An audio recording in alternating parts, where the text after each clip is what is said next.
ఈరోజు జగన్మోహన్ రెడ్డి గారు ఆంధ్రప్రదేశ్లోనే కాకుండా భారతదేశంలోనే విశేషమైన ప్రజాదరణ పొందిన జననేతగా ఈరోజు ఆయన ముఖ్యమంత్రిగా పరిపాలన చేస్తూ ఉంటే దీన్ని ఓర్వలేక చాలా నెలలుగా మన ఏదైతే మన దుష్ట చతుష్టయం ఉన్నదో అది బీజేపీ, జనసేన, చంద్రబాబు నాయుడు గారు, ఆయన కుమారుడైన లోకేష్ గారు, వీళ్ళందరూ కూడా వాళ్ళు చేస్తున్న పర్యటనలో కానీ వారి యొక్క సభల్లో కానీ జనాలు లేక ఈరోజు జగన్మోహన్ రెడ్డి ఏమిటి ఆయన ఆయన ఏం చేస్తూ ఉన్నాడు, ఆయన పరిపాలనకి ఏంటి ప్రజాదరణ, ఇది చూసి వారవలేక ఎలాగైనా మాకు ఈ ఎన్నికలతో ఇంకా భూస్థాపితం అయిపోతాం, మేము ఏదైనా మళ్ళీ ప్రజాస్వామ్యంలోకి ప్రజల్లోకి మన్నలు పొందాలంటే మేమైతే స్ట్రైట్గా వెళ్తే అవదు, ఏదైనా అడ్డగోలుగా ఏదైనా పనిచేస్తే కానీ మనం మళ్ళీ రాజ్యాధికారం సాధించలేము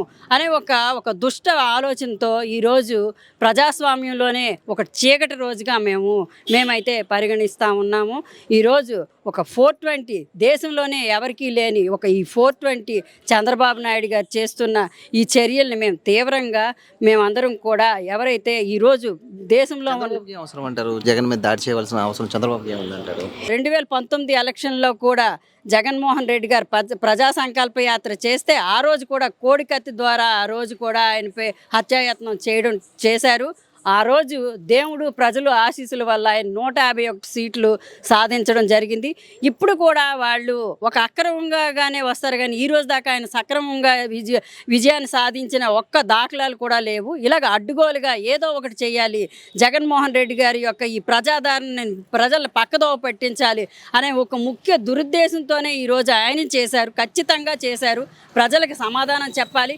ఏదైతే మన యొక్క బీజేపీ, జనసేన, చంద్రబాబు నాయుడు యొక్క కూటమిని ప్రజలందరూ కూడా మే 13 జరగబోయే ఎలక్షన్లో ప్రజలందరూ కూడా ఓటు ద్వారా అత్యధిక మెజార్టీ ఏదైతే జగన్మోహన్ రెడ్డి గారు ఈరోజు ప్రజాదరణ పొంది ప్రజల్లో ఈరోజు 175 స్థానాలకి 175 స్థానాలు తీసుకువెళ్దామనే ధోరణిలో ఇవాళ జగన్మోహన్ రెడ్డి గారు పరిపాలన చేస్తూ ఈరోజు బస్సు యాత్ర చేస్తూ ఉంటే ఆ బస్సు యాత్రకి వచ్చిన ఈ ప్రజాదరణ చూసి వారవలేక ఈరోజు ఈ దుష్ట చతుష్టయం యొక్క ఈ కూటమి ఈరోజు ప్రయత్నాలు చేస్తుంది.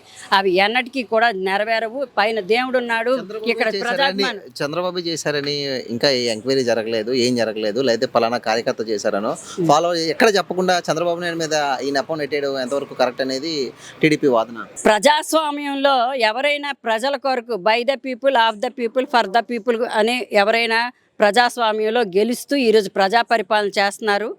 ఈరోజు చంద్రబాబు నాయుడు గారి యొక్క చరిత్ర కానీ చూస్తే ఆయన ముఖ్యమంత్రి అయిన విధానం ఇప్పుడు ఆయన ప్రతిపక్ష నేతగా ఉన్నారు. గత కాలంలో ఆయన ముఖ్యమంత్రిగా అయ్యేటప్పుడు ఆయన ఏ విధంగా ఈరోజు అప్పుడు ఆయన ముఖ్యమంత్రి స్థానాన్ని సంపాదించారంటే సొంత మామైన మన ఎన్టీఆర్ గారికే వెన్నుపోటు పొడిచి ఆ రోజు ఆయన హస్తగతం చేసుకున్నారు.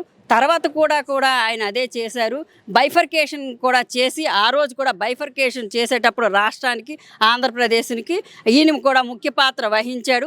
ఆ తర్వాత కూడా ఈయన ఆ నెపంతోనే నేను ఏదో ప్రజలకు ఉద్ధరించేస్తానని చెప్పి 2014లో కూడా ఆయన మన యొక్క ముఖ్యమంత్రి స్థానాన్ని హస్తగతం చేసుకొని అప్పుడు కూడా ఆయన కాలయాపన చేశాడే తప్ప అమరావతిని భ్రమరావతిగా చేసి ప్రజల్ని అన్నీ కూడా సంక్షేమం అందించుకుంటూ అన్ని స్కామ్లే అందించి ఈరోజు చేసిన చంద్రబాబు నాయుడే ఖచ్చితంగా ఆ కూటమియే ఎవరైతే ఈరోజు పవన్ కళ్యాణ్ ఉన్నారో వాళ్ళందరికీ మద్దతుగా పలుకుతున్న వీరే ఖచ్చితంగా ముమ్మాటికి చేశారనడానికి ప్రతి ఒక్క ప్రజలు కూడా ఈరోజు ఖచ్చితంగా చెప్తున్నారు.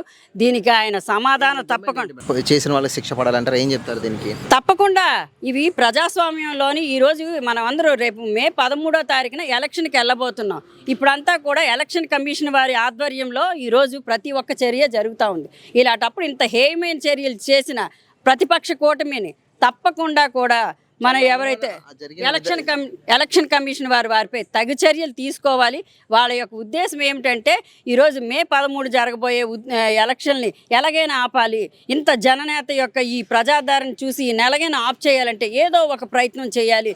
ఎలా ప్రయత్నం చేస్తేనే కానీ మేము అడ్డుగోలుగా రేపు ఎలక్షన్కి వెళ్ళలేము అనే ముఖ్య ఉద్దేశంతో చేయడం వల్ల మేము ప్రతి ఒక్కరం కూడా తీవ్రంగా ఖండిస్తూ ఎన్నికల కమిషన్ వారు తీవ్రంగా ఈ చతుష్టయ కమిటీ మీద తప్పకుండా యాక్షన్ తీసుకోవాలని మేము రేపు 13 జరగబోయే ఎలక్షన్లో ఓట్ల ద్వారా మేము ఎంతో సమయంతో మేము జగన్మోహన్ రెడ్డి గారు ఇచ్చిన మేమందరం కూడా శాంతియుతంగా వెళ్ళి విజయదుందుబిని మోగిస్తామని ఈ యొక్క చర్యను మేము తీవ్రంగా ప్రతి ఒక్క వైఎస్ఆర్ కాంగ్రెస్ పార్టీ నేత కూడా మేము తీవ్రంగా ఖండిస్తూ వారి మీద తగిన యాక్షన్ తీసుకోవాలని మేము డిమాండ్ చేస్తా ఉన్నాం.